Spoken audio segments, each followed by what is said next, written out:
Baik, selamat berjumpa kembali dengan saya Toto Sugiarto.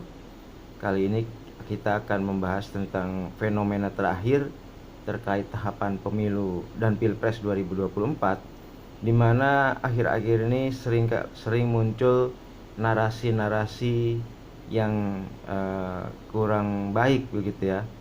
Ada narasi tentang kecurangan, ada narasi tentang money politics, ada narasi tentang intimidasi, kemudian ada narasi tentang ASN yang berpihak, dan kemudian sebelumnya ada kejadian-kejadian seperti baliho yang diturunkan dan lain sebagainya. Nah, berbagai fenomena pada tahapan menjelang kampanye ini bisa menjadi penanda bahwa suhu politik Republik akan memanas. Ini tak heran karena tahapan ke depan adalah tahapan kampanye, satu tahapan sebelum pungut hitung itu sendiri. Jadi eskalasi tentu saja akan terjadi, dan quote-unquote peperangan itu mencapai pada titik tertingginya.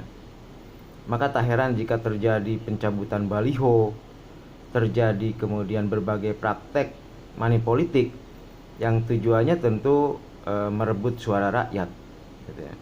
Rakyat yang masih bisa dibeli itu mereka beli, dan itu menjadi cara terakhir untuk meraih kemenangan. Kemudian cara lainnya tadi melemparkan tuduhan-tuduhan, ya, melemparkan keburukan kepada lawan, sehingga kemudian lawan mendapatkan antipati daripada publik, gitu. Narasi kecurangan ini juga saling tuduh menuduh, dan kita tahu sebenarnya kecurangan itu juga dilakukan oleh berbagai pihak, gitu ya. Cuman satu pihak mencatat kecurangan orang lain dan kemudian mengangkatnya, padahal pihak tersebut juga banyak sekali melakukan kecurangan, money politics dan lain sebagainya. Itu mulai terlihat, dan tentu saja harapannya berbagai praksis yang merugikan demokrasi ini bisa diminimalisir, ya. Lantas siapa yang meminimalisir? Tentu saja penyelenggara pemilu yang berada di depan.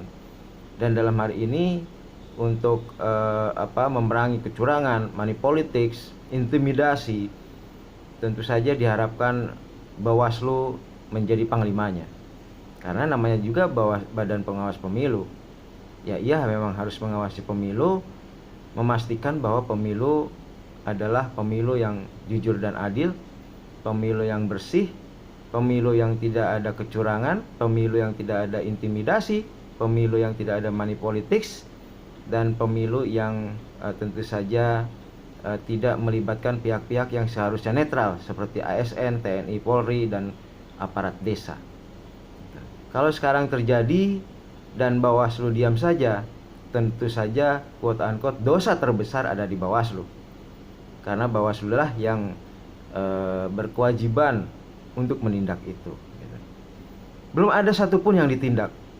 Bawaslu terkesan sampai hari ini diam saja, ya.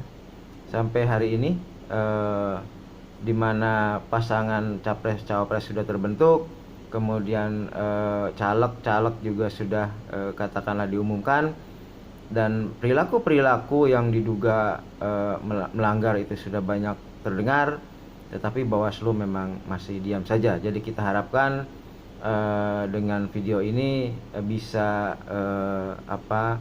menyadarkan atau membuat Bawaslu menjadi peduli terhadap pemilu 2024.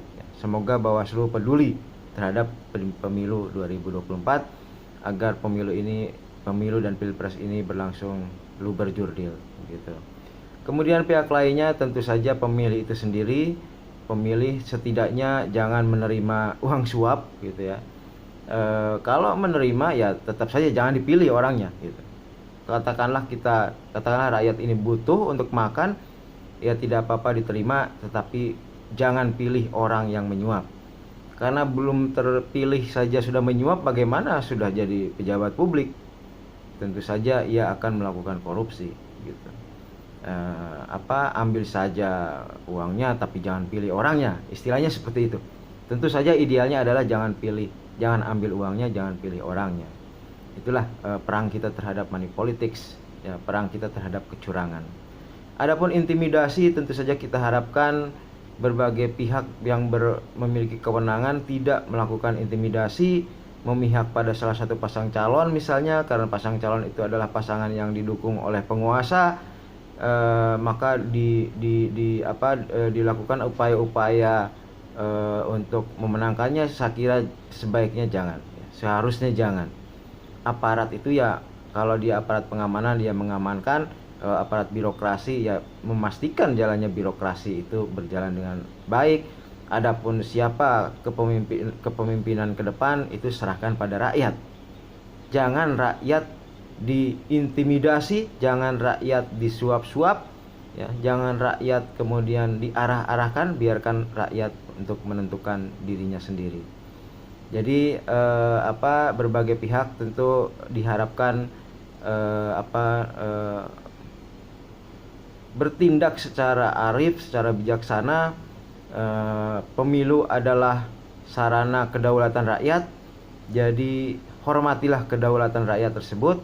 Jangan kemudian rakyat dijadikan sebagai sasaran, ya, dengan demikian maka rakyat tidak dihormati kedaulatannya. Maka kita harapkan dengan ini berbagai praktek kecurangan, berbagai praktek intimidasi, berbagai praktek money politics, berbagai keterlibatan ASN yang memihak salah satu pihak, hentikan semuanya. Biarkan rakyat memilih tanpa intimidasi, tanpa bujuk rayu. Itu nanti kita akan memperoleh pemerintahan yang terbaik ke depan, sehingga republik ini akan bisa survive di peradaban ke depan. Harus diingat bahwa peradaban dunia ke depan adalah peradaban yang semakin keras, peperangan muncul di mana-mana, maka semakin kuat pemerintahan kita ke depan, yaitu pemerintahan yang mendapat legitimasi dari rakyat, maka semakin besar kemungkinan republik ini bisa survive dan menang dalam kontestasi global. Jadi saya kira itu, semoga video ini bisa menjadi warning agar pemilu dan pilpres yang sebentar lagi akan dilakukan dan kampanye akan digelar sebentar lagi, itu bisa menjadi pemilu yang berjurdil dengan kampanye yang baik, ya, kampanye yang menyejukkan, kampanye yang tidak diisi oleh berbagai kecurangan. Saya kira itu pertemuan kita kali ini. Terima kasih. Jangan lupa like dan subscribe, dan jangan lupa kirimkan dolar thanks atau super thanks atau dolar terima kasih Anda untuk kelanjutan channel YouTube ini. Terima kasih.